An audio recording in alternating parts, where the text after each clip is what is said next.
বারাকাতুহু। প্রিয় দর্শক, আপনারা দেখছেন এটা আজমির শরীফের খাজা বাবার মাজারের উপরের অংশ। এই যে উপরের অংশটা আপনারা দেখতে পাচ্ছেন, এটা সম্পূর্ণ সোনার, পুরো সম্পূর্ণ সোনা দিয়ে বাঁধানো উপরের অংশটুকু। তো যে সমস্ত দর্শকরা দেখছেন, আপনারা অপরকে দেখার জন্য শেয়ার করবেন এবং ভিডিওটি ভালো লাগলে অবশ্যই লাইক ও সাবস্ক্রাইব করে আমাদের পাশে থাকবেন।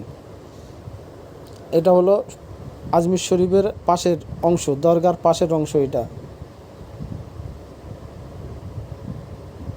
যারা প্রথম দেখছেন ভিডিওটি লাইক করবেন, শেয়ার করবেন এবং আমাদের চ্যানেলটি সাবস্ক্রাইব করে আমাদের সঙ্গে থাকবেন।